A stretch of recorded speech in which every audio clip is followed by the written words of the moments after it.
Salam Soli Deo Gratia. Bapak Ibu Saudara yang kekasih dalam Kristus, mari kita berdoa. Allah Bapa kami dalam Kristus Tuhan kami, terima kasih berkat-Mu hari ini yang memperkenankan kami untuk mendengarkan firman-Mu. Terangilah hati dan pikiran kami melalui Roh-Mu yang kudus. Amin. Firman Tuhan bagi kita pada hari ini dengan topik Allah adalah Hakim dari kitab Mazmur 50 ayat 1 sampai dengan 6. Demikian. Mazmur Asaf. Yang Maha Kuasa Tuhan Allah berfirman dan memanggil bumi dari terbitnya matahari sampai kepada terbenamnya. Dari Sion puncak keindahan Allah tampil bersinar. Allah kita datang dan tidak akan berdiam diri. Di hadapannya api menjilat, sekelilingnya bertiup badai yang dahsyat. Ia berseru kepada langit di atas dan kepada bumi untuk mengadili umatnya. Bawalah kemari orang-orang yang kukasihi, yang mengikat perjanjian dengan aku berdasarkan korban sembelihan. Langit memberitakan keadilannya, sebab Allah sendirilah hakim. Demikian firman Tuhan. Bapak Ibu Saudara yang kekasih dalam Kristus, bicara soal hakim, penghakiman, hukum, penghukuman adalah suatu tindakan yang datang dari seseorang yang jauh lebih berotoritas dan absolut atau yang lebih berkuasa, dan orang inilah yang berkuasa mengadili perkara. Sebelum membahas pengadilan Allah, bahwa Allah adalah hakim agung, saya membahas sedikit dalam kehidupan kita sehari-hari mengenai menilai atau menghakimi. Pernahkah kita memberi label pada kelompok orang yang bercirikan tertentu? Itulah yang disebut dengan stereotip. Hal ini agaknya memang sulit dipisahkan dari pikiran kita, karena kita hidup bersama dengan beragam orang. Kita pun berusaha mencari cara untuk dapat dengan cepat menentukan bagaimana kira-kira sikap yang pas menghadapi mereka. Kehidupan kita memang tidak terlepas penilaian. Menilai orang adalah hal yang normal. Tetapi Allah mengingatkan dengan tegas agar kita tidak sembarangan menilai dan menghakimi sesama kita. Jangan memandang muka, demikian kata firman Tuhan. Ada kisah suami istri yang dikisahkan oleh Malcolm Forbes. Mereka mendatangi Harvard University untuk bertemu dengan pimpinan universitas itu. Karena suami istri itu mengenakan baju yang sederhana, maka mereka menganggap mereka orang miskin yang minta bantuan.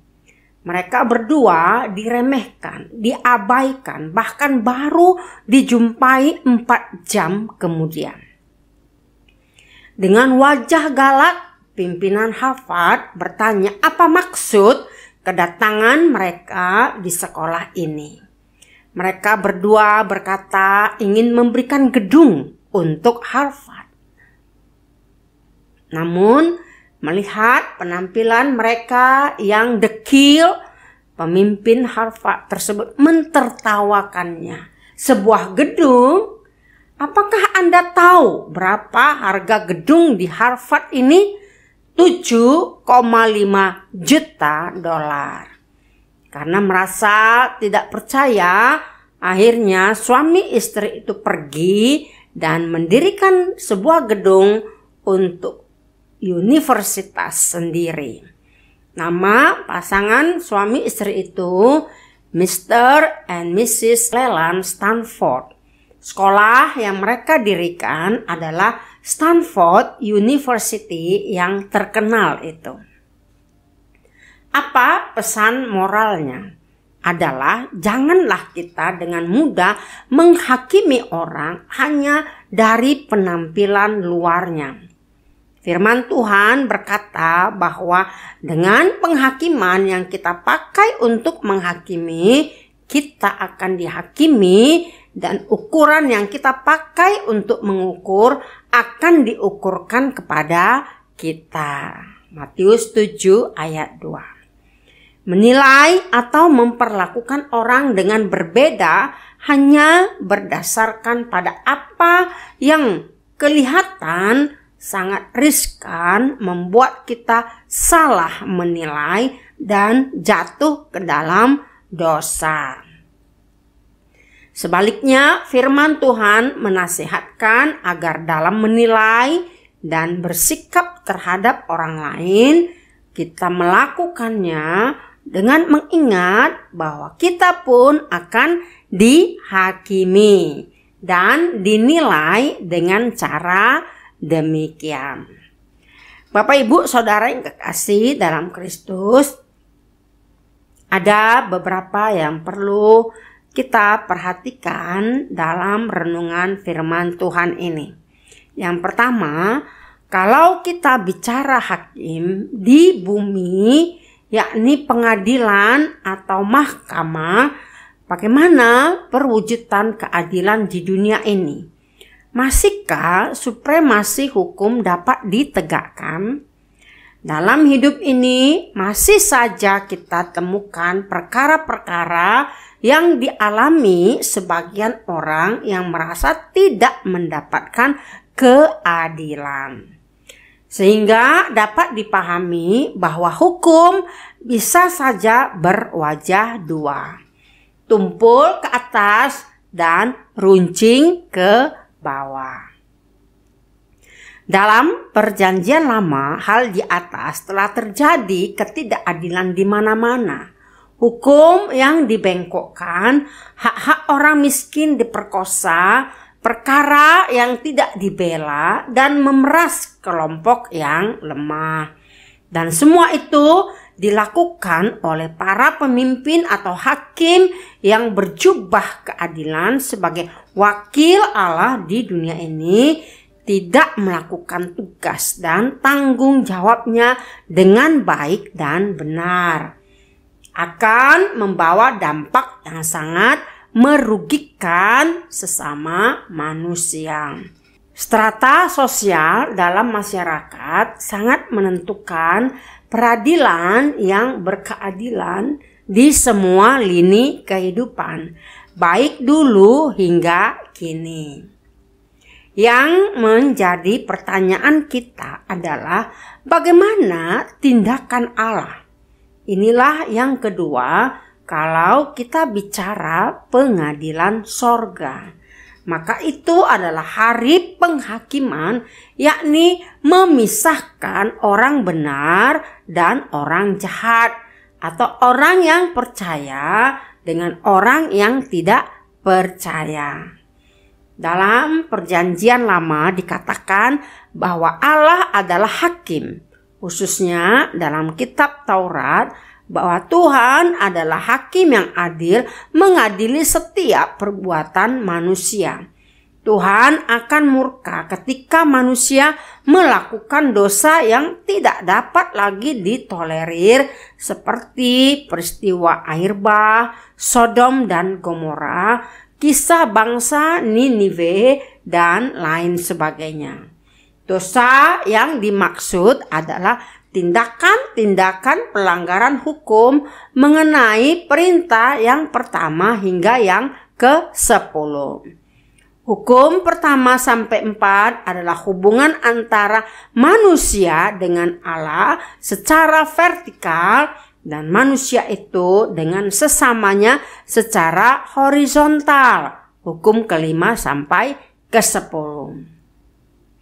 Secara vertikal, manusia hendaknya berlaku hidup kudus di dalam iman dan tindakan. Seperti tidak menduakan Tuhan, tidak menyembah berhala-berhala atau patung, atau pergi ke peramal, atau dukun, atau memberhalakan sesuatu. Dan bukan itu saja, bagaimana umat itu berlaku hidup kudus bukan dalam kemunafikan, apalagi kefasikan. Secara horizontal berhubungan dengan perintah ke-5 hingga ke-10. Dalam perjanjian lama ini banyak sekali aturan tentang bagaimana kehidupan bersosial, berinteraksi, dan kehidupan dengan tetangga kita atau sesama yang merampas hak-haknya, menindas kaum lemah, ataupun orang miskin, yatim, dan para janda. Juga bagaimana perilaku atau karakter para pemimpin kepada rakyatnya untuk membela perkara dan menetapkan hukum yang berkeadilan. Sering sekali ditemukan perbuatan mereka tidak selaras dengan ibadah-ibadah mereka. Satu pihak mereka mempersembahkan korban-korban bakaran bagi Allah. Tapi di pihak lain mereka melakukan kejahatan bagi sesamanya. Inilah yang disebut dengan kemunafikan dalam peribadahan yang dibenci oleh Allah. Mereka beranggapan dengan ibadah dan mempersembahkan korban telah bermaksud untuk menyogok Allah agar ibadah mereka berkenan kepada Allah. Pemazmur mengungkapkan bahwa Allah tidak berkenan dengan korban-korban mereka, karena Allah lah yang empunya semua lembu, kambing jantan, segala binatang hutan, dan beribu-ribu hewan di gunung. Dan semua isi dunia ini adalah milik Allah. Tuhan tak memerlukan korban bakaran itu, tetapi ucapan syukur sebagai sikap hormat kepada Allah untuk memuji dan memuliakannya. Jikapun korban sembelih akan dipersembahkan kepada Allah, demikian dengan hati yang tulus, hati yang jujur, dan tak berlaku dosa. Dalam renungan minggu ini, Mazmur dari Asaf mengingatkan kita bahwa adanya hari Tuhan yang akan mendatangkan hukuman bagi kejahatan manusia di dunia ini. Mengapa penghakiman ini akan terjadi? Di mana Tuhan yang Maha Kuasa berfirman dan memanggil bumi dari terbitnya matahari sampai tenggelamnya. Allah akan datang dan tidak berdiam diri. Mengapa demikian? Sehingga Allah harus mendatangkan murka ataupun menghakimi. Itu sebabnya karena kesemena-menaan manusia, ketidakpercayaan mereka kepada Tuhan. Mereka berjalan dalam kegelapan seperti orang bodoh dan mereka bersukacita melakukan kejahatan. Kejahatan ini begitu besar sampai menyebabkan dari Sion, puncak keindahan, Allah tampil bersinar dan di hadapannya api menjilat, di sekelilingnya bertiup badai yang dahsyat. Bapak, Ibu, Saudara yang kekasih dalam Kristus, dalam perikop ini Allah sedang menegur dan mengadili umatnya, umat perjanjiannya, agar mereka melakukan ibadah yang benar, ibadah yang sejati.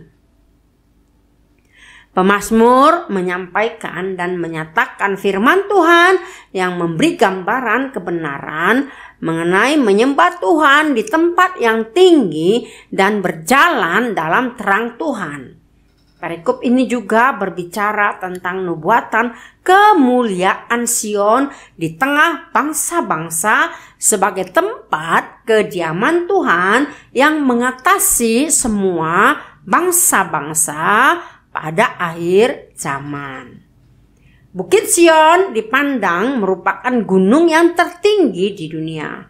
Maka bangsa-bangsa akan menaikinya dan menyembah Tuhan Allah Yakub yang akan memberi pengajaran tentang hukum-hukumnya untuk kehidupan, terutama di bidang ibadah dan etika dan juga moral. Kita harus dapat memahami mengapa hanya bukit atau gunung Sion sebagai tempat di mana Allah tampil bersinar. Karena ada banyak bukit-bukit atau gunung-gunung yang dipakai sebagai tempat penyembahan berhala, sebagai tempat yang angker dan menakutkan. Banyak gunung-gunung di Indonesia sebagai tempat permintaan kepada roh-roh, kekuatan gaib, dan dukun yang meminta jodoh, meminta jabatan, meminta kekayaan, dan kecantikan, dan lain sebagainya. Apa yang hendak disampaikan kepada kita dalam hal ini, dan hal penting bisa kita peroleh di sini. Yang pertama, perjalanan kehidupan kita harus senantiasa diarahkan pada jalan kebenaran. Aturan, cara, dan etika perjalanan bisnis atau apapun pekerjaan kita harus tetap benar. Artinya jelas hanya berdasarkan firman Tuhan.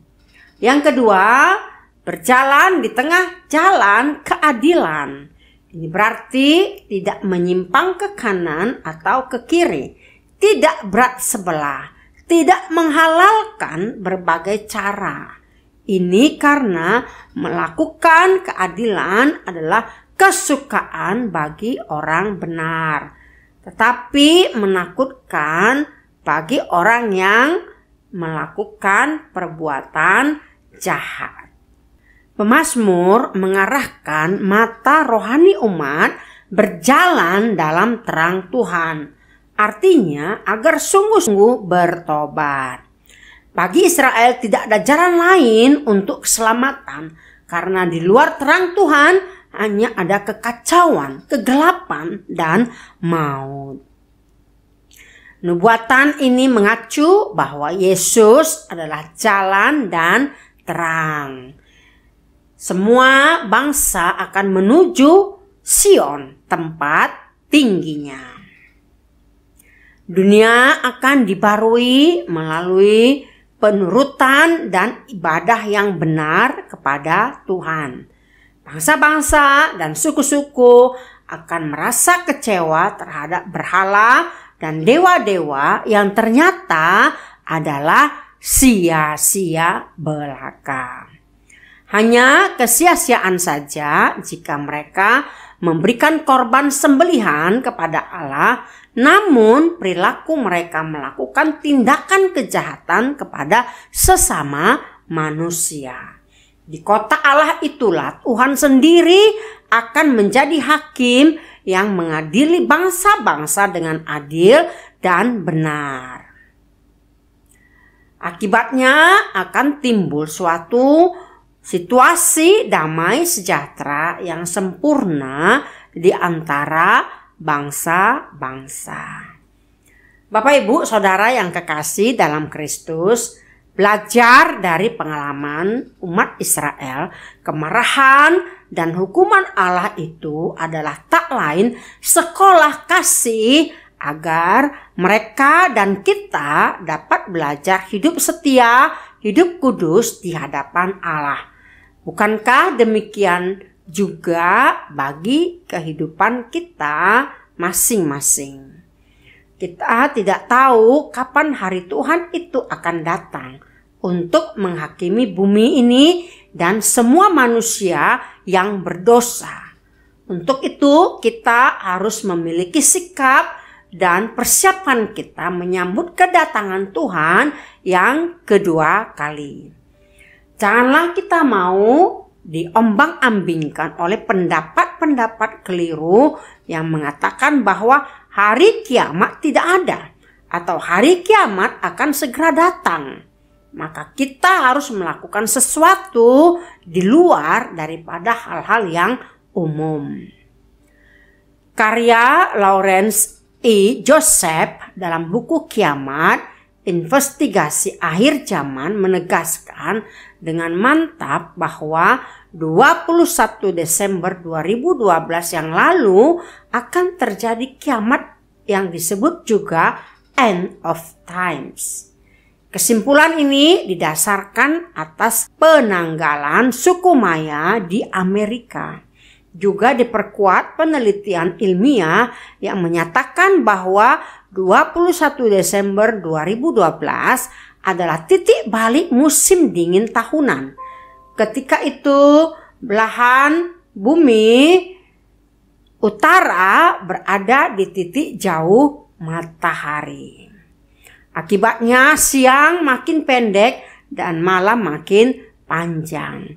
Bukan hanya itu, diprediksi pula akibat rotasi bumi, maka akan terjadi pergantian posisi antara kutub utara dan kutub selatan.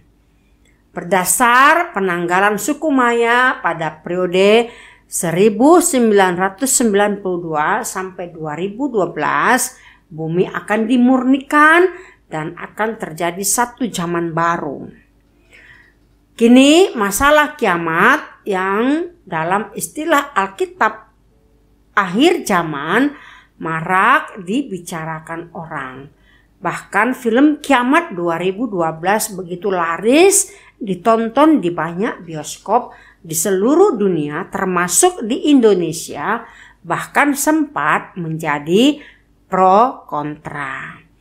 Bagaimana sikap kita sebagai orang Kristen?